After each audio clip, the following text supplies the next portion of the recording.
আরে কত সুন্দর মাদিনা, কেমনে যাবো জানি না। সবাই কত সুন্দর মাদিনা, কেমনে যাবো জানি না। আরে দয়ার আল্লাহ দয়া করো, দয়ার আল্লাহ দয়া করো, পুরাও মনের বাসনা। লা ইলাহা ইল্লাল্লাহ, লা ইলাহা ইল্লাল্লাহ, লা ইলাহা ইল্লাল্লাহ। আরে নামাজ রোজা ছাইরো না, মা বাবাকে ভুইল না। আরে নামাজ রোজা ছাইরো না, মা বাবাকে ভুইল না। আরে জান্নাতবাসী হইতে চাইলেও, জান্নাতবাসী হইতে চাইলেও প্রাণ ভরে কর সাধনা। লা ইলাহা ইল্লাল্লাহ, লা ইলাহা ইল্লাল্লাহ, লা ইলাহা ইল্লাল্লাহ। আরে সাজ্জাদ জান্নাত বানাইলো, সাজ্জাদ জান্নাত বানাইলো, মনের মতো সাজাইলো। একটি কদম রাখার আগে, একটি কদম রাখার আগে আজরাইল দৌড়াই পাঠাইলেন। লা ইলাহা ইল্লাল্লাহ, লা ইলাহা ইল্লাল্লাহ, লা ইলাহা ইল্লাল্লাহ। একদিন মাটির ভিতরে হবে ঘর রে মন আমার, কেন বান্ধ দালান ঘর। ঠিক না বলেন?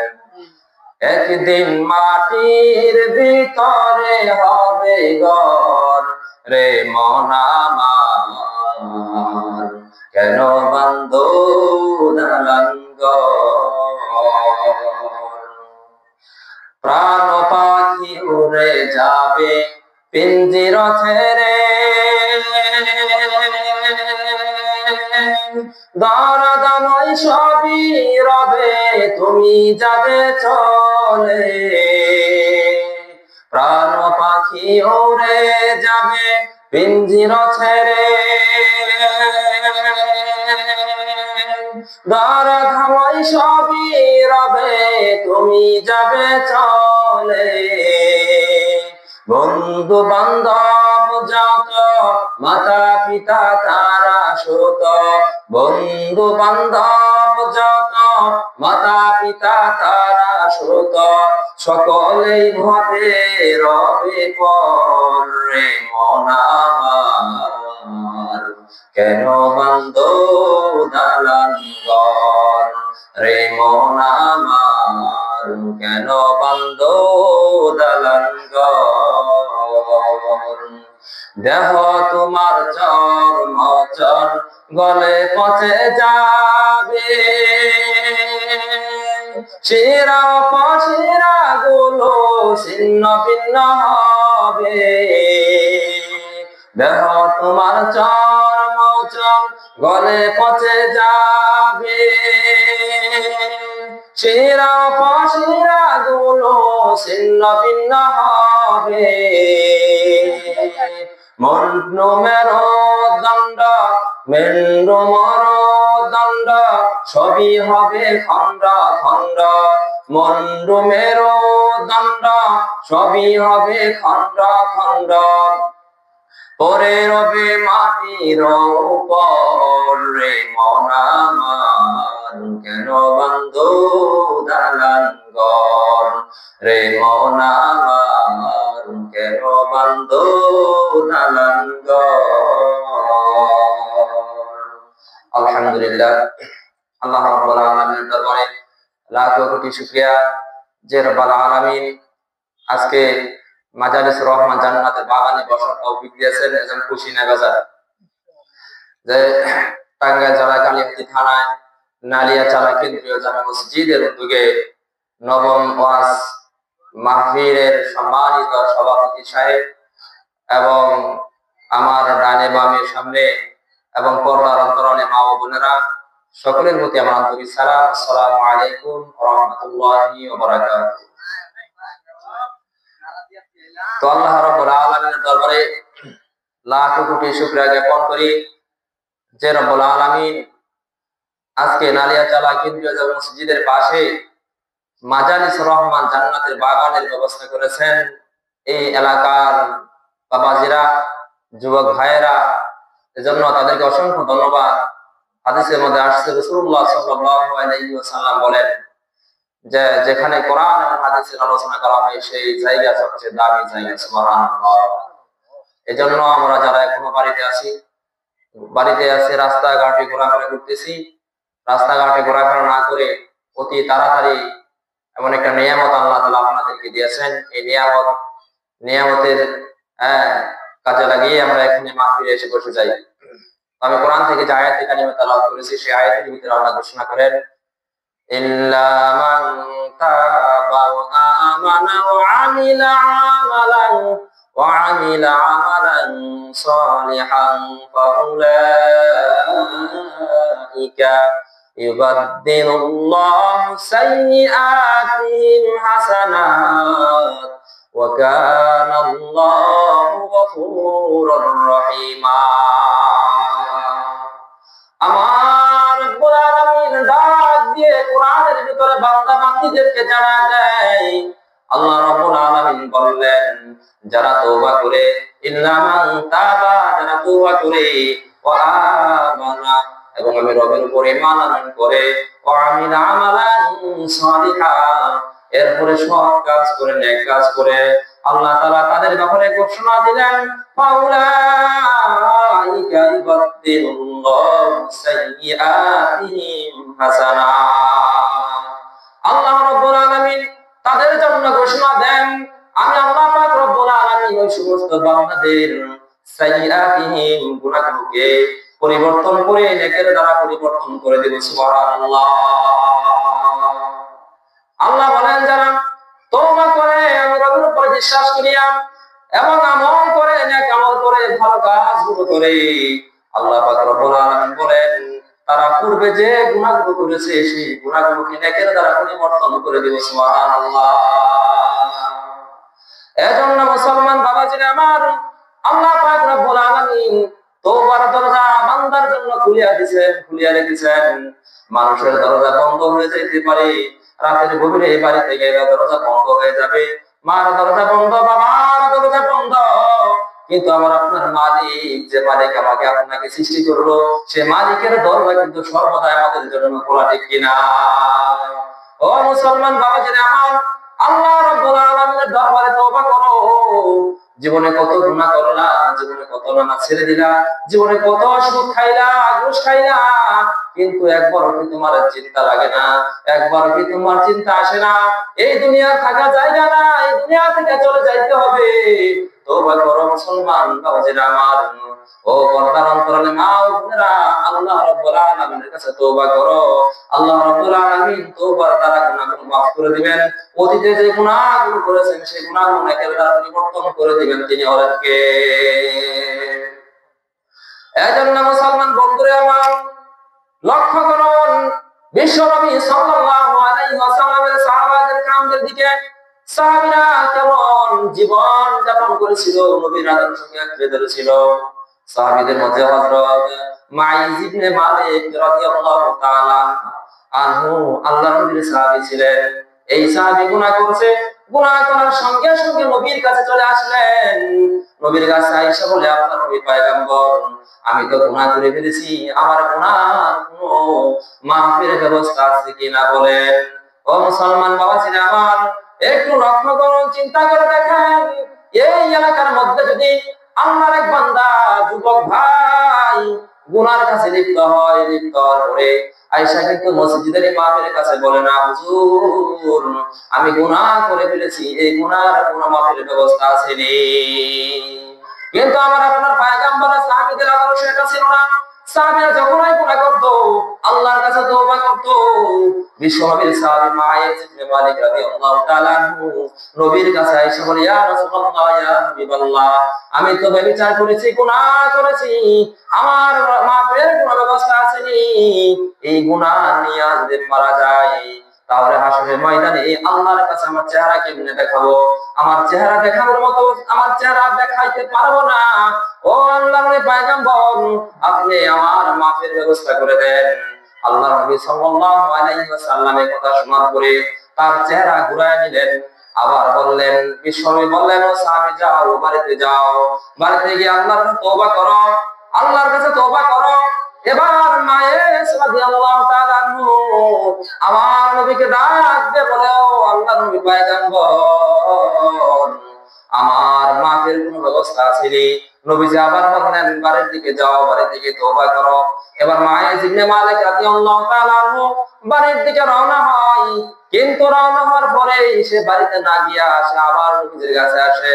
আয়েশা বলে, ইয়া রাসূলুল্লাহ, বাড়িতে যাইতে মন চায় না, এই অবস্থায় যদি আমি মারা যাই তো আল্লাহর আদালতে আমি আমার চেহারা কেমনে দেখাবো? সাহাবীদের কেমন গুনাহ করলে তারা তওবার জন্য পাগল হয়ে যেত। এজন্য সাহাবীদের আদর্শ ছিল, রাসূলুল্লাহ সাল্লাল্লাহু আলাইহি ওয়াসাল্লামকে বলেন, ইয়া রাসূলুল্লাহ, আমার তওবার ব্যবস্থা করে দেন। আল্লাহর নবী আবার মুখটা ঘুরায় দিলেন। এবার চতুর্থবার যখন মায়েস ইবনে মালিক রাদিয়াল্লাহু তাআলা আনহু বলেন, ও আল্লাহর পয়গম্বর, এই গুনাহ লইয়া তুই কবরে যাই, জাহান্নাম ছাড়া কোনো উপায় নাই। এবার আমার আপনার পয়গম্বর বিশ্বনবী সাল্লাল্লাহু আলাইহি ওয়াসাল্লাম মায়েস ইবনে মালিককে ডাক দিয়ে বলে, মায়েস, তুমি কি গুনাহ করেছো? এবার মায়েস ইবনে মালিক রাদিয়াল্লাহু তাআলা নবীকে জানায় দিল, আমি তো ব্যভিচার করেছি, জিনা করেছি। এবার আমার আপনার পয়গম্বর বললেন, ও মায়েস, আমি তো মনে করেছিলাম তুমি মদ খেয়েছো, এজন্য তোমার কথার গুরুত্ব দেই নাই। এবার আমার আপনার পয়গম্বর বিশ্বনবী সাল্লাল্লাহু আলাইহি ওয়াসাল্লামকে জানায় দিল, হে মায়েস, তাহলে তুমি শুনো, তোমার উপরে শরীয়তের হক কায়েম করা হবে। শরীয়তের হক হলো বিবাহিত পুরুষ যদি এরকম ভাবে জিনা করে তাহলে তাকে এরকম ভাবে পাথর মেরে মারা হবে। আর অবিবাহিত পুরুষ যদি জিনার কাজ করে তাকে 100 বেত্রাঘাত করা হবে। আল্লাহ নবী পয়গম্বর মাইসকে বলে, হে মাইস, তোমার শরীয়তের বিধান হলো, শরীয়তের শাস্তি তোমার জন্য হলো তোমাকে পাথর মেরে দুনিয়া থেকে বিদায় করে দেওয়া হবে। এবার সাহাবী তাই গ্রহণ করে নিলেন। সাহাবী বলেন, আল্লাহর নবী পয়গম্বর, এরপরও যদি আমাকে আল্লাহর আদালতে না দাঁড়াইতে হয়, আমার শাস্তি যেন দুনিয়াতে শেষ হয়ে যায়, আপনি আমাকে শাস্তি দেন, আমার কোনো বাধা নাই। এবার আমার আপনার পয়গম্বর বিশ্বনবী সাল্লাল্লাহু আলাইহি ওয়াসাল্লাম সাহাবায়ে বললেন, ও সাহাবীরা, একটা গর্ত খনন করো, গর্ত খনন করে গর্তের ভিতরে মাইসকে ঢোকাও, এরপরে পাথর দিয়ে আঘাত করে করে দুনিয়ার জমিন থেকে বিদায় করে দাও। সাহাবায়ে কেরাম তাই করলেন, গর্ত খনন করলেন, গর্তের ভিতরে ঢুকাইলেন, এবার পাথর দিয়ে নিক্ষেপ করে করে মাইসকে দুনিয়ার জমিন থেকে বিদায় করে দিলেন। আল্লাহু আকবার। এবার আমার আপনার পয়গম্বর সাহাবায়ে কেরামদেরকে বলো, সাহাবীরা, এই মায়েস ইবনে মালিক রাদিয়াল্লাহু তাআলা আনহুকে গোসল করাও। আমি নবী নিজে এই সাহাবীর জানাজার নামাজ পড়ায় দিব। সুবহানাল্লাহ। যে সাহাবীর জানাজার নবী পড়ায় এসে সাহাবী কতই না বড় ভাগ্যবান, ঠিক কিনা? এজন্য আল্লাহর পয়গম্বর সাহাবায়ে কেরামদেরকে ডাক দিয়ে বলো, সাহাবীরা শুনো, এই মাইসকে গোসল করাও, কাপড় পরাও। আমি নবী নিজে এই মাইসকে জানাজার নামাজ পড়িয়ে দেব। সুবহানাল্লাহ। এবার আমার আপনার পয়গম্বর বিশ্বনবী সাল্লাল্লাহু আলাইহি ওয়াসাল্লাম মাইসের জানাজার নামাজ শেষ করার পরে বিশ্বনবী সাল্লাল্লাহু আলাইহি ওয়াসাল্লাম মাইসকে কবরে রাখলেন, দাফন করলেন। দাফন করার পরে কবর থেকে ওঠার পরে আমার আপনার পয়গম্বর দুইটা হাত আল্লাহর দরবারে তুলে দিলেন। আল্লাহ, যে মাইস আমার কাছে তওবার জন্য এসেছিল, মালিক, আমি মাইসের প্রতি খুশি। আল্লাহ, তুমি এই মাইস ইবনে মালিকের প্রতি খুশি হয়ে যাও। এই হলো সাহাবীদের আদর্শ, সাহাবায়ে কেরামদের আদর্শ। গুনাহ হইলে এই নবীর কাছে দৌড়ে আসতো, নবীর কাছে আয়েশা বলতো, ইয়া রাসূলুল্লাহ, আমার গুনাহের কোনো ব্যবস্থা আছে নি? আর আমাদের কি অবস্থা? সাহাবায়ে কেরাম কোথায়, আমরা কোথায়? এজন্য সাহাবা কেরাম যে অনুসরণ করেছে, নবী অনুসরণ করেছে, নবীকে ভালোবেসেছে, নবীকে মহব্বত করেছে, আমরাও যদি নবীকে মহব্বত করতে পারি, আমরাও সাহাবা কেরামদের মর্যাদা পাইতে কিনা বলে, পাইতে পারি কিনা বলে। তো আল্লাহর নবীরা সাহাবী বান্দি বিশ্ব নবী সাল্লাল্লাহু আলাইহি ওয়াসাল্লামের কাছে এসে বলতেছি, ইয়া রাসূলুল্লাহ, আমি তো ব্যভিচার করেছি, জিনার কাজ করেছি। আল্লাহর নবী বলেন, তুমি যে জিনা করেছো তোমার প্রমাণ কি? এবার ওই আল্লাহর বান্দি ডাক দিয়ে কয়, ইয়া রাসূলুল্লাহ, এই যে আমার পেটের ভিতরে যে সন্তান, এটা হলো জিনার সন্তান। আচ্ছা বলেন, জিনা করার পরে কি কেউ বলে যে আমি জিনার কাজ করেছি? পেটের ভিতরে সন্তান, এই সন্তান জিনার সন্তান, ইয়া রাসূলুল্লাহ আমার তওবার ব্যবস্থা করে দেন। তো আল্লাহর বান্দি বলতেছে, ইয়া রাসূলুল্লাহ, যে আপনি মায়ের ইবনে মালিক কিন্তু 4 বার ঘুরাইছেন, 4 বার বলছেন বাড়িতে চলে যাও, বাড়িতে চলে যাও, আমাকে একবারও ঘুরাইতে পারবেন না, আমাকে একবারও ঘুরাইতে পারবেন না। আমার প্রমাণ আমার সঙ্গে, আমাকে আপনি শাস্তি দেন, দুনিয়াতে শাস্তি দিয়ে দেন, পরকালে যেন আমার শাস্তি না হয়। তো মায়ের এবার বিশ্বনবী সাল্লাল্লাহু আলাইহি ওয়াসাল্লাম ও আল্লাহর বান্দিকে বলে, ও আল্লাহর বান্দি, যাও যাও, তুমি গুনাহ করেছো, জিনা করেছো, ব্যভিচার করেছো, কিন্তু তোমার পেটের ভিতরে যে বাচ্চা আছে সেটা কোনো গুনাহ করে নাই। তুই কিরা বলে, তোমার পেটের ভিতরে যে বাচ্চা আছে সে তো কোনো অন্যায় করে নাই, সে তো নিষ্পাপ। এই সন্তান দুনিয়াতে আসবে, আসার পরে যখন সে একা একা নিজে নিজে খাইতে পারবে, তখন তুমি আমার কাছে আসবে, আমি তোমার ফয়সালা করে দিব। এবার সন্তান দুনিয়াতে আগমন করলেন। আগমন করার পরে সন্তান যখন একা একাই খাইতে পারে, রুটি একা একাই ছেড়ে ছেড়ে খাইতে পারে, তো রাসূলের দরবারে একটা রুটি দিয়া বাচ্চারে নিয়ে আসছে। আসার পরে রাসূলকে বলতেছি, ইয়া রাসূলুল্লাহ, এই দেখেন আমার সন্তান একা একা রুটি খাইতে পারে, আমার শরীয়তের ফয়সালা করে দেন, বিচার করে দেন, কি শাস্তি শরীয়তের সেটা ফয়সালা করে দেন। এবার সাহাবীদের ইয়া নবী ডাক দিলেন, ও সাহাবীরা শোনো, একটা গর্ত খনন করিয়া এই মহিলাটাকে গর্তের ভিতর রাখিয়া পাথর নিক্ষেপ করে দুনিয়াতে তাকে শাস্তি দিয়ে দাও। এবার যখন সাহাবা কেরাম পাথর নিক্ষেপ করতেছিলেন, সাহাবীদের ভিতরে এক সাহাবী ছিল হযরত খালিদ ইবনে ওয়ালিদ রাদিয়াল্লাহু তাআলা আনহু। যখন এই পাথরটা নিক্ষেপ করলেন, ওই মহিলার মাথা থেকে একটা মস্তকের কণা মাথার মধ্যে ওই আল্লাহর নবীর সাহাবীর গায়ে লাগলো। খালিদ ইবনে ওয়ালিদের চেহারায় লেগে গেল। এবার খালিদ ইবনে ওয়ালিদ ডাক দিয়ে বলে, হে বেচারী মহিলা, তোমার রক্ত আমার মাথায় যেন না লাগে। আল্লাহর নবী পয়গম্বর বিশ্বনবী বলেন, হে খালিদ ইবনে ওয়ালিদ, তুমি এমন কথা বলিও না। এই মহিলা যে তওবা করেছে, আমার গোটা উম্মতের জন্য যদি এই তওবাটা বর্ণন করে দেওয়া হয়, আমার সকল উম্মতের জন্য এই তওবা যথেষ্ট হয়ে যাবে। সুবহানাল্লাহ, আমার সকল উম্মতের জন্য এই মহিলার তওবা যথেষ্ট হয়ে যাবে। এজন্য সাহাবীরা যে তওবা করেছে, গুনাহ করলে নবীর কাছে দৌড়ে আসতে হবে না, নবী তাদেরকে গুনার ফয়সালার ব্যবস্থা করে দেয়। এজন্য আমরাও যদি গুনাহ করিয়া আল্লাহর কাছে মাফ চাই, আল্লাহ তো আমাদের জন্য দরজা খুলে রেখেছেন, তওবা করলেই আল্লাহ আমাদের গুনাহগুলো মাফ করে দিবেন, ঠিক কিনা? এজন্য তওবার দরজা সব সময় খোলা। মা বাবার দরজা বন্ধ হতে পারে, বিবির দরজা বন্ধ হইতে পারে, ভাইয়ের দরজা বন্ধ হইতে পারে, কিন্তু রব্বুল আলামিন যিনি আমাদেরকে সৃষ্টি করেছেন, সেই রবের দরজা কোনোদিন বন্ধ হবে না। আল্লাহ চায় কোন সময় বান্দা যেন আমার কাছে তওবা করে গুনার জন্য অনুতপ্ত হয়, মাফ চাই, আমি আল্লাহ রব্বুল আলামিন সেই বান্দার গুনাহ খাতাগুলো মাফ করে দেব। সুবহানাল্লাহ। এজন্য রব্বুল আলামিন আমাদেরকে দুনিয়াতে সৃষ্টি করেছেন, মানুষের গুনাহ হবেই, মানুষ গুনাহ করবেই, এমন কোন মানুষ নাই যার কোনো কি গুনাহ নাই। মানুষের গুনাহ হবেই, করবেই। এজন্য গুনাহ করলে করার সঙ্গে সঙ্গে অনুতপ্ত, লজ্জিত হতে হবে কার কাছে? আল্লাহ রাব্বুল আলামিনের কাছে। আল্লাহ তাআলার কাছে যদি আমরা ক্ষমা চাই, মাফ চাই, তো আল্লাহ রাব্বুল আলামিন আমাদেরকে মাফ করে দিবেন। নবীর আরেক সাহাবী ছিল, মুসলিম শরীফের হাদিসের মধ্যে নবী বলেন, নবীর এক সাহাবী ছিল, নবীর কাছে আয়েশা কালেমা পড়ে মুসলমান হয়ে গেল। মুসলমান হয়ে যাওয়ার পরে রাসূলের কাছে কোরআন শিক্ষা করে 1 2 3 4টা সূরা নবীর কাছ থেকে শিখলেন, 4টা সূরা নবীর কাছ থেকে মুখস্থ করলেন। এবার বেশ কিছুদিন হয় নবীর কাছে থাকতেছে।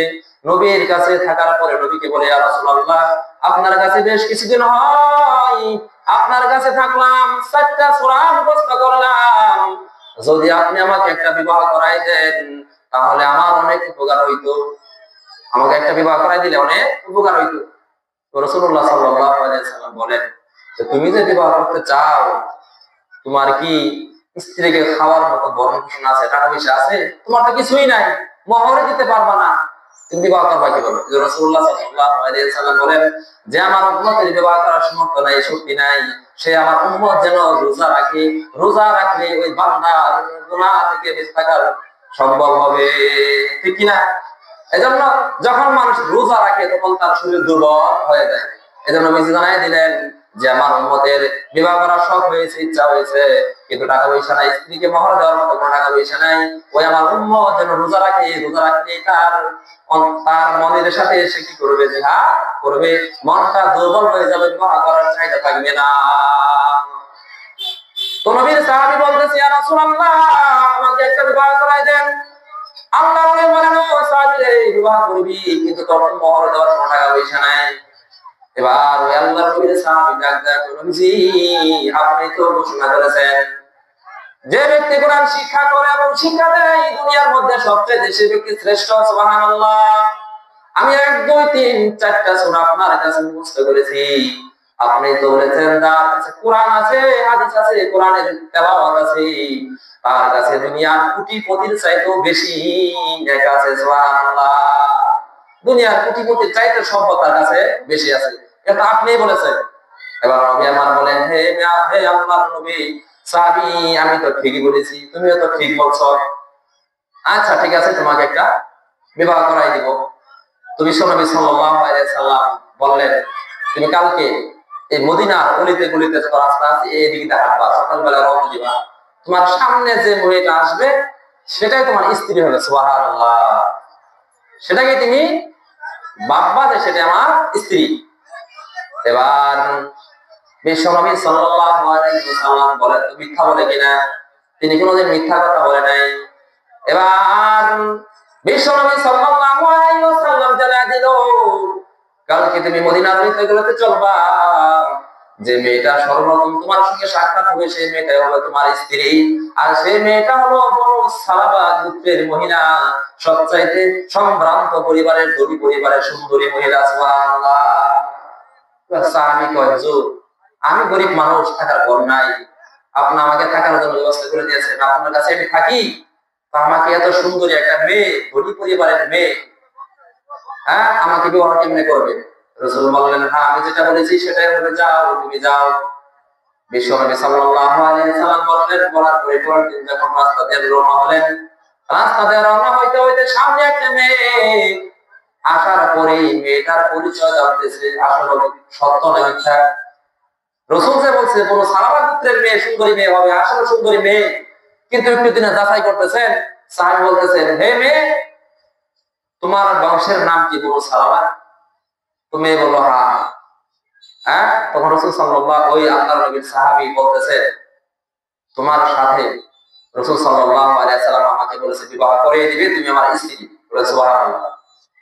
এই জামানার মানুষ যদি হয়তো গালের মধ্যে একটা থাপ্পড় লাগাই দিবে, ঠিক কিনা? হ্যাঁ, রাস্তার মধ্যে এই এলাকার মধ্যে একটা মেয়ে যদি যায়, একটা যুবক যদি যায় বলে যে আমি তোমার স্বামী, তুমি আমার স্ত্রী, এটা আমার বাবা বলেছে, তাহলে ওই মেয়েটা রাগান্বিত হয়ে থাপ্পড় লাগাবে কিনা?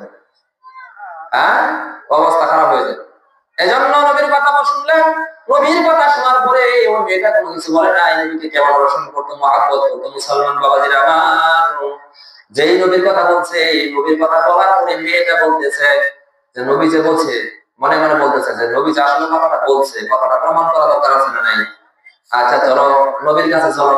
এই যুবককে সাথে নিয়ে নবীর কাছে যেতেছে, হাত ধরে দিল।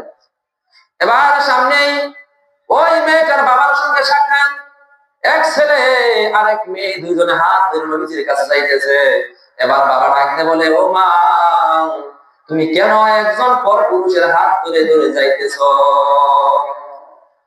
এবার মেয়েটা বলে যে এই ছেলেটা বললো এই ছেলের সঙ্গে আমার বিবাহ হবে, রাসূল সাল্লাল্লাহু আলাইহি সাল্লাম বলেছেন, এজন্য নবীর কাছে যাইতেছি কথা শোনার জন্য। এবার বাবা বলতেছে, চলো আমিও তোমাদের সঙ্গে যাইতে চাই। সুবহানাল্লাহ। আমিও তোমাদের সঙ্গে যাব। এবার বাবা, মেয়ে এবং ছেলেটা নবীজির দরবারে গেলেন। বিশ্বনবী সাল্লাল্লাহু আলাইহি ওয়াসাল্লামের কাছে যাওয়ার পরে এবার মেয়েটার বাবা নবীজিকে বলেন, ইয়া রাসূলুল্লাহ, আপনি নাকি বলেছেন এই ছেলেটা আমার মেয়ের স্বামী। এবার আমার আপনার পয়গম্বর জানায় দিলেন, হ্যাঁ আমি বলেছি এই মেয়েটা, এই মেয়েটার স্বামী হবে এই যুবক। সুবহানাল্লাহ, এই মেয়েটা স্বামী হবে এই যুবক, আমার এই সাহাবী। এরপরে বাবা শুনিয়ে বলে, আলহামদুলিল্লাহ, আমি রাজি আছি, আপনি বিবাহ করাই দেন। সুবহানাল্লাহ, আমি রাজি, আপনি বিবাহ করাই দেন। এবার আমার আপনার পয়গম্বর বিবাহের কাজ শেষ করলেন।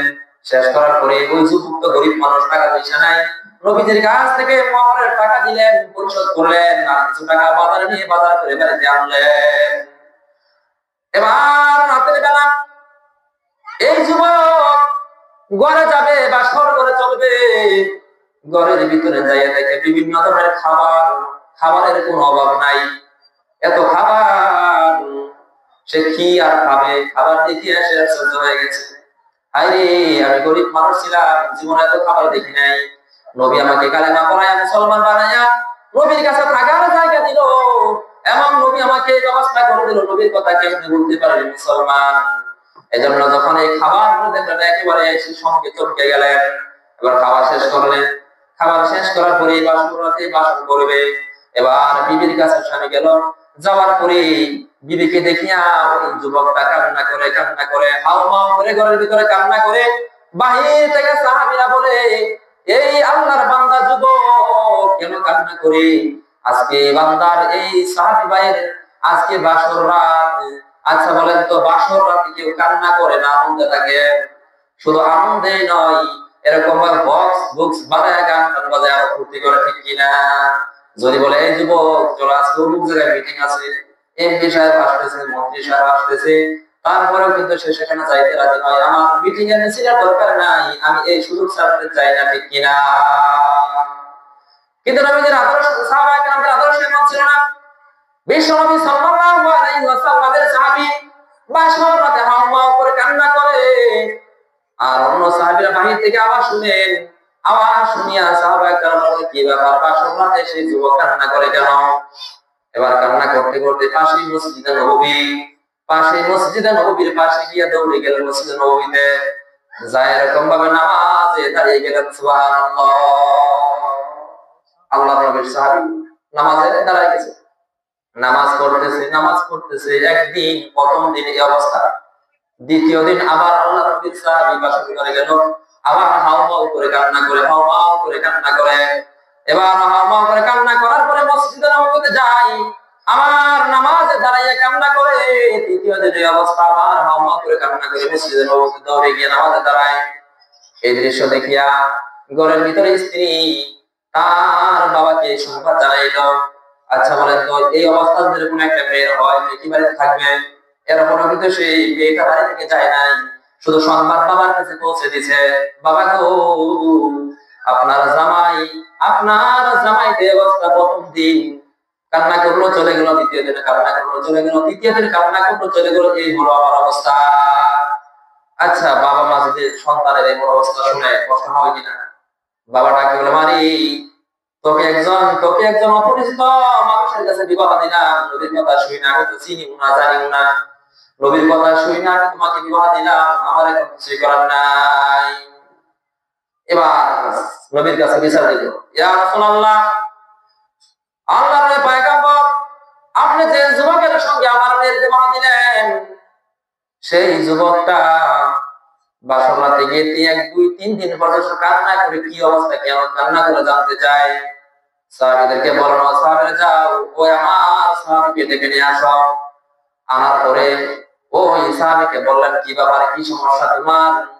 আমাদের জামানায় যদি এমন ঘটনা ঘটতো, এলাকার মধ্যে হইচই পড়ে যাইতো, মানুষের মধ্যে বলাবলি শুরু হইতো, মনে হয় যুবকরা কোনো কিছুই নাই, ঠিক কিনা?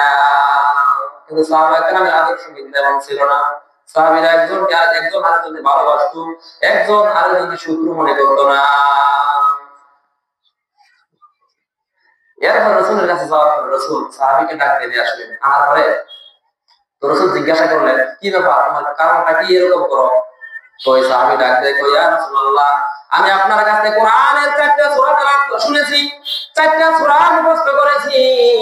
এই সূরার ভিতরে জাহান্নামের ভয়, যখন এই সূরাগুলো আমার সামনে তেলাওয়াত মনে করি, আমি তেলাওয়াত করা শুরু করি, তখনই আমি আমার বাসন করে ঠিক থাকতে পারি না, কান্না কান্না কান্না। আমি আল্লাহ তাআলার ভয়ে নামাজে দাঁড়ায় যাই। সুবহানাল্লাহ। কিসের বাসন?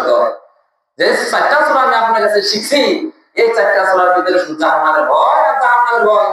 যখনই আমি এই 4টা সূরা তেলাওয়াত করি, তখন আমার অন্তরে ভয় ঢুকে যায়, আমার আনন্দ সব মাটি হয়ে যায়।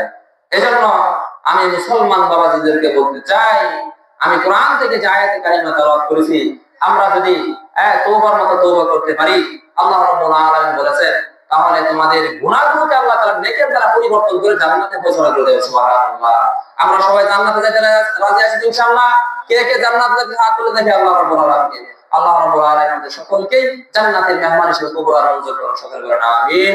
ওয়া আখিরু দাওয়ানা আলহামদুলিল্লাহি রাব্বিল আলামিন।